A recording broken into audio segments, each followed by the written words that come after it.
കൂട്ടുകാരെ, പുതിയൊരു വീഡിയോയിലേക്ക് സ്വാഗതം. നമ്മൾ ഇന്നിവിടെ ചെയ്യാൻ പോകുന്നത് എന്താണെന്ന് വെച്ചാൽ വയൽ കൃഷിയാണ്. അതായത് ഈ കൊട്ടിയൂർ പഞ്ചായത്താണ് എല്ലാം നമ്മളുള്ളത്. കൊട്ടിയൂർ പഞ്ചായത്തിൽ 50 ഹെക്ടർ സ്ഥലത്തോളം വയൽ കൃഷി ഉണ്ടായിരുന്ന സ്ഥലമാണ്. ഇപ്പം നിലവിൽ 1 സെൻറ്റ് സ്ഥലത്ത് പോലും വയൽ കൃഷിയില്ല. ഇപ്പം നമ്മുടെ കുട്ടികൾക്ക് ഒന്നും നെല്ലിനെ കുറിച്ചോ വയൽ കൃഷിയെക്കുറിച്ചോ അറിയത്തില്ല. അതുകൊണ്ട് കുട്ടികൾക്കൊരു കൃഷിപാഠമായിട്ട് നമ്മളിത് ഒരുക്കുന്നതാണ്. ഇതെന്നെ മോളെ അരി. അപ്പോൾ അറിയാം അല്ലേ? ഇത് എവിടുന്ന് ഇത് കിട്ടിയത്? നെല്ലിന്ന് കിട്ടി അല്ലേ? ഇതെന്നതാ മോനെ? എവിടുന്ന് കിട്ടി? എങ്ങനെയാണ് നെല്ലിന്ന് കിട്ടുന്നേ? നെല്ല് എവിടുന്നാ കിട്ടുന്നേ? നെല്ല് കണ്ടിട്ടുണ്ടോ? കണ്ടിട്ടില്ല അല്ലേ? ഇപ്പോൾ ഇതിൽ നിന്ന് നമുക്കൊരു കാര്യം മനസ്സിലായില്ലേ, ഇന്ന് വളർന്നു വരുന്ന ഈ കുട്ടികൾക്ക് ഈ നെല്ലിനെ കുറിച്ചോ വയൽ കൃഷിയെക്കുറിച്ചോ ഒന്നും അറിയില്ല. അന്നേരം വളർന്നു വരുന്ന തലമുറയ്ക്ക് വേണ്ടി നമ്മളൊരു കൃഷിപാഠമായിട്ട് ഒരുക്കുകയാണ് ഇത്. ഇവിടെ നമ്മൾ എല്ലാവർക്കും വേണ്ടി ഒരു പാഠം ഒരുക്കി അതിൻ്റെ അകത്ത് ഏത് രീതിയിലാണ് നമ്മൾ നെൽകൃഷി ചെയ്യുന്നത് എന്ന് കാണിച്ചു തരാൻ വേണ്ടി ആണ് ഇവിടെ ചെയ്യുന്നത്. ആദ്യമായി തന്നെ നമ്മൾ ഒരു കുട്ടിപ്പാടം ഇവിടെ ഉണ്ടാക്കിയിട്ടുണ്ട്. അപ്പോൾ അതിൽ എന്തൊക്കെയാണ് ജൈവവളങ്ങൾ ഇട്ടിട്ടാണ് നമ്മൾ കൃഷി ചെയ്യുന്നത്. ജൈവവളങ്ങൾ ഇവിടെ ചാണകപ്പൊടി എത്തിച്ചിട്ടുണ്ട്. അതിന് മുമ്പായിട്ട് വയൽ ഒന്ന് ലെവലാക്കേണ്ടതുണ്ട്.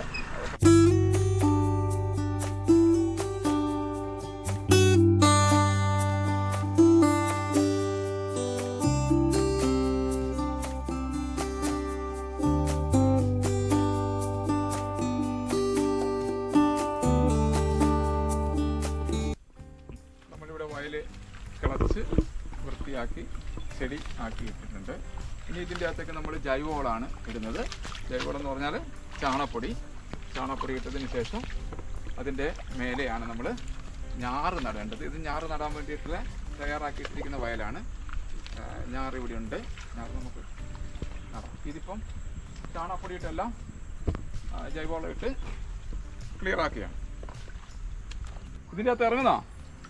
ഇല്ല, കഴിയില്ല അല്ലേ? ഇപ്പം ഞങ്ങളൊക്കെ ചെറിയ കാലഘട്ടങ്ങളിൽ ചെറുതായിരുന്ന സമയത്ത് ഇതേപോലെയുള്ള വയലുകൾ കണ്ടോ, ചെടിയിലേക്ക് കൂടി നടക്കുന്നുണ്ട്. ഇപ്പം എന്താ ആരോഗ്യവകുപ്പുകാർ പറയുന്നത് എന്താണെന്നറിയോ? ചെടിയിൽ ഇറങ്ങരുത്, ചെടിയിൽ ഇറങ്ങിയാൽ രോഗങ്ങൾ വരും. ശരിയാണ്. എന്തുകൊണ്ടാണ് രോഗങ്ങൾ വരുന്നത്? അറിയത്തില്ല. നമുക്ക് പ്രതിരോധ ശേഷി ഇല്ലാത്തതുകൊണ്ടാണ്. ഇങ്ങനെയുള്ള ചെടിയിലൊന്നും ചവിട്ടി നമ്മുടെ ശരീരത്തിന് വേണ്ടുന്ന പ്രതിരോധങ്ങൾ ഇല്ലാത്തതുകൊണ്ടാണ്. ഒരു പ്രതിരോധം നമ്മളൊക്കെ ഇതിപ്പോഴും ചെയ്യുന്നത് പണ്ടത്തെ പ്രതിരോധം കൊണ്ടായിരിക്കാം. ചെറുപ്പകാലത്തിൽ തന്നെ വയലുകളിലൊക്കെ ഇറങ്ങി കൃഷി ചെയ്ത് അങ്ങനെ ഉള്ള ഒരു പാരമ്പര്യം ഇന്ന് ആ തലമുറയ്ക്ക് നമുക്ക് നഷ്ടപ്പെട്ടു പോയിട്ടുണ്ട്. നമുക്കിഷ്ടം പോലെ സാധനങ്ങളൊക്കെ കിട്ടുമായിരുന്നു. പണ്ടങ്ങനെ കിട്ടില്ലായിരുന്നു. അതുകൊണ്ട് കൃഷി ചെയ്തേ പറ്റുള്ളായിരുന്നു. ഇതെന്താണെന്നറിയോ? ഇതിൻ്റെ പേരാണ് രാജഭോസ്. അത് രാജസ്ഥാനിലെ പാറ പൊടിച്ചുണ്ടാക്കുന്ന സാധനമാണിത്. ഇത് മണ്ണിന് വേണ്ടിയാണ് നമ്മൾ ഈ പാറപ്പൊടിയൊക്കെ കൊണ്ടുവന്നിടുന്നത്. ഇവിടെ പാറപ്പൊടി ഇല്ലാണ്ടാണോ? അല്ലല്ലോ. രാജസ്ഥാനിലെ ഇതേപോലെയുള്ള രാജഫോസ് എന്നാണ് ഇതിൻ്റെ പേര് അല്ലേ? അപ്പോൾ ഫോസ് എന്ന് പറഞ്ഞാൽ ഫോസ്ഫേറ്റ് അടങ്ങിയ വളമാണിത്. അതായത് സസ്യത്തിൻ്റെ വളർച്ചയ്ക്ക് വേര് പിടിക്കാനൊക്കെ ഏറ്റവും പ്രധാനമായിട്ട് വേണ്ടുന്ന മൂലകമാണ്. അതാണ് ഫോസ്ഫേറ്റ് ആണ് ഇതിൽ അടങ്ങിയിട്ടുള്ളത്. അതുകൊണ്ടാണ് അത് ഇടുന്നത് കേട്ടോ. അപ്പോൾ നമ്മൾ എന്തൊക്കെ ചെയ്ത് ചാണകപ്പൊടി ഇട്ടു, രാജഫോസ് ഇട്ടു അല്ലേ? നമ്മുടെ നാട്ടിലുള്ള പൊതുവായിട്ടുള്ള കൃഷി രീതികൾ 2-3 രീതിയിലാണുള്ളത്. വിത്ത് നേരിട്ട് വയലിലേക്ക് വിത്ത് വിതയ്ക്കുന്നുണ്ട്. അങ്ങനെ വിത്ത് വിതച്ച് വിത്ത് വയലിൽ കിടന്ന് മുളച്ച് അങ്ങനെയാക്കാം. പിന്നെ ഞാറ്റടികൾ തയ്യാറാക്കിയിട്ട് ഞാറ് ചെയ്യും. പിന്നെ ഞാറ് പോലെ തന്നെ നുരി വെക്കുന്ന ഒരു സമ്പ്രദായമുണ്ട്. നമ്മളിപ്പോൾ ഈ രീതികളൊക്കെ ഇവിടെ ചെയ്യുന്നുണ്ട്. ആദ്യമായിട്ട് നമുക്ക് ഞാറ് നടാനുള്ള ഒരു സംവിധാനം എല്ലാം ഉണ്ട്. ആദ്യം ഞാറ് നടുകയാണ് ചെയ്യുന്നത്. അതിനുവേണ്ടി ഇവിടെ ഞാറ് തയ്യാറാക്കി കൊണ്ടുവന്നിട്ടുണ്ട്.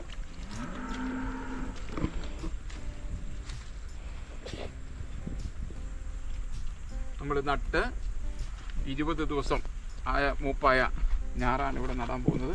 ഇത് ജീരകശാല എന്നുള്ള ഇനത്തിൽപ്പെട്ട നെല്ലാണ്. അതാണിപ്പോൾ ഇവിടെ നടാൻ പോകുന്നത്. ഇപ്പോൾ ഞാറിങ്ങനെ പറിച്ചെടുത്തിട്ടുണ്ട്. ഈ പറിച്ചെടുത്ത ഞാറുകളൊക്കെ ഇതിൻ്റെ മണ്ണൊക്കെ നമ്മൾ കളഞ്ഞിട്ട് വേണം ചെയ്യാൻ. ഞാറ് നടുമ്പം 2-3 നെല്ലുകൾ കൂട്ടിയാണ് ഞാറായിട്ട് നടുക. അതിപ്പോൾ നമുക്ക് കാണാം. ഇവിടെ നിശ്ചിത അകലത്തിൽ വേണം നടാൻ.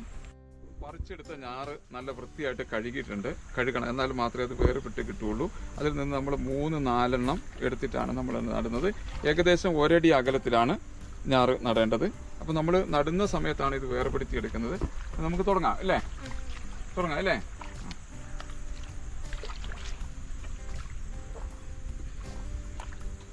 ഞാറ് അധികം താഴ്ചയിൽ നടാൻ പാടില്ല. അധികം താന്നു പോയി കഴിഞ്ഞാൽ പൂമ്പെടുക്കാനും ഒക്കെ ഉള്ള സാധ്യതകൾ കുറയും.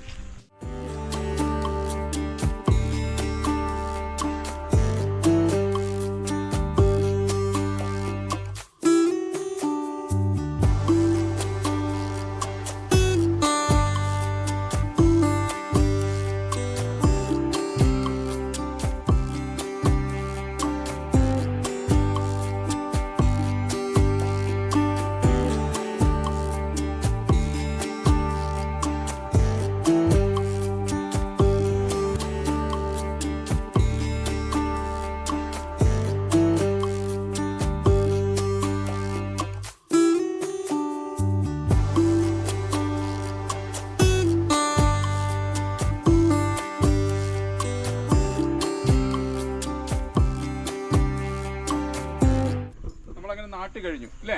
ഇത്രയും ഉണ്ടായിരുന്നുള്ളൂ, നമുക്ക് നാര് വെക്കാനുള്ള നെല്ല് ഇത്രയും ഉണ്ടായിരുന്നുള്ളൂ, അത് നമ്മൾ നട്ടു അല്ലേ? ഇനി അടുത്തായിട്ട് നമ്മൾ വേറൊരു രീതി പറഞ്ഞിരുന്നു അല്ലേ? വേറൊരു രീതി ആദ്യം പറഞ്ഞിരുന്നു.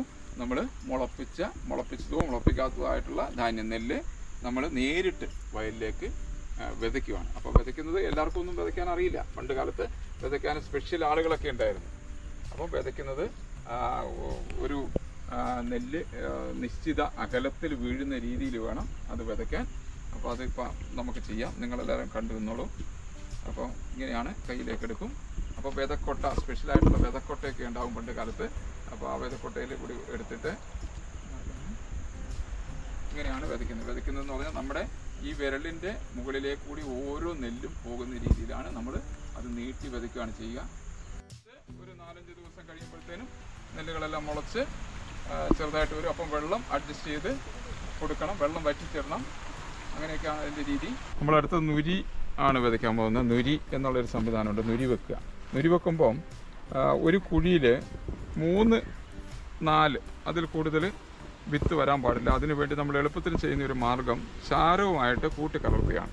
ചാരവുമായിട്ട് കൂട്ടിക്കലർത്തി, നെല്ല് കൂട്ടിക്കലർത്തി, എന്നിട്ട് അത് ഇങ്ങനെ ഒരു പിടിയെടുക്കും. അതിൻ്റെ അകത്ത് എത്ര വിത്തുണ്ട് എന്ന് നോക്കും. ഞാറ് നട്ട പോലെ നിശ്ചിത അകലത്തിൽ, വിതച്ച പോലെയല്ല, ഞാറ് നട്ട പോലെ നിശ്ചിത അകലത്തിലാണ് നുരി വെക്കേണ്ടത്.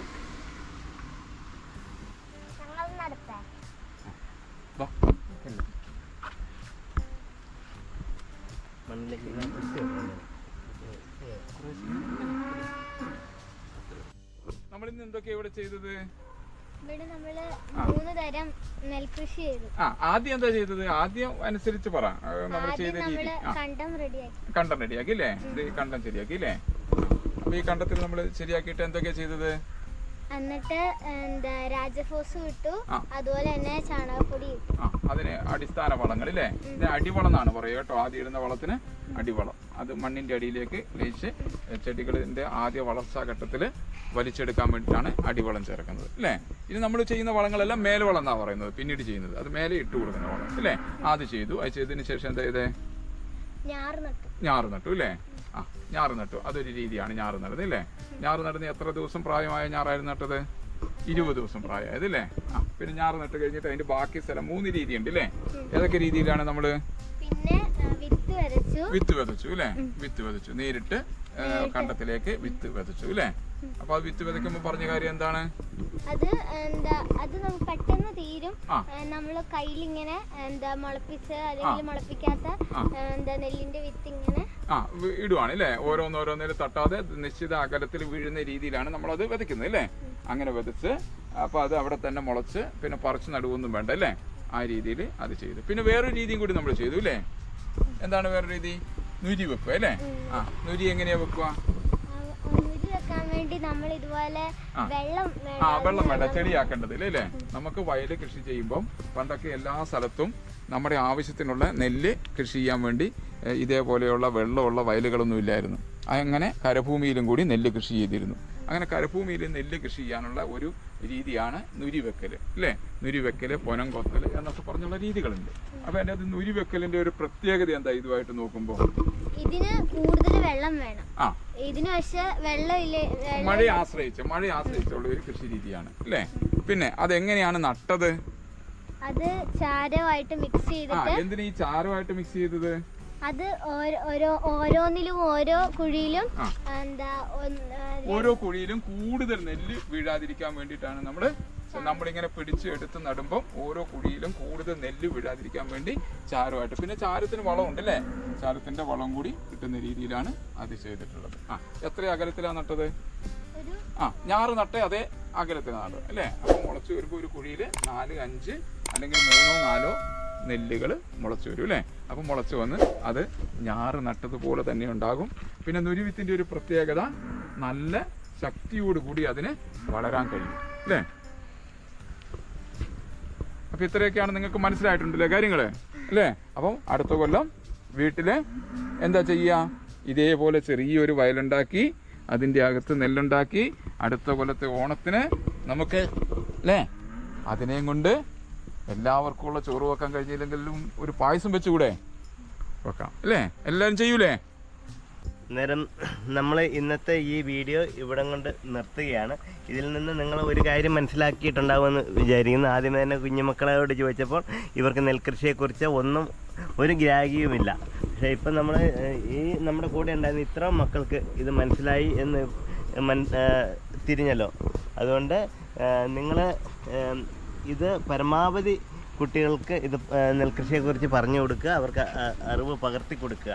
എന്നുവെച്ചാൽ വരും തലമുറയ്ക്ക് ഇല്ലെങ്കിൽ ഇതിനിപ്പം നെൽകൃഷിയെക്കുറിച്ച് അറിയാൻ യാതൊരു മാർഗവുമില്ല. അതുകൊണ്ട് കഴിവതും എല്ലാവരും ഓരോ ചെറിയ പോർഷനിലെങ്കിലും ചെയ്ത് ഓരോ വീടുകളിലും ഇല്ലെങ്കിൽ ഓരോ സ്കൂളുകളിലെങ്കിലും ചെയ്ത് മക്കൾക്കിത് പഠിപ്പിച്ചു കൊടുക്കണമെന്നാണ് നമുക്ക് പറയാനുള്ളത്. അപ്പോൾ നമുക്കിനി അടുത്ത വീഡിയോയിൽ കാണാം. വീഡിയോ ഇഷ്ടപ്പെട്ടാൽ ലൈക്ക് ചെയ്യുക, സബ്സ്ക്രൈബ് ചെയ്യുക.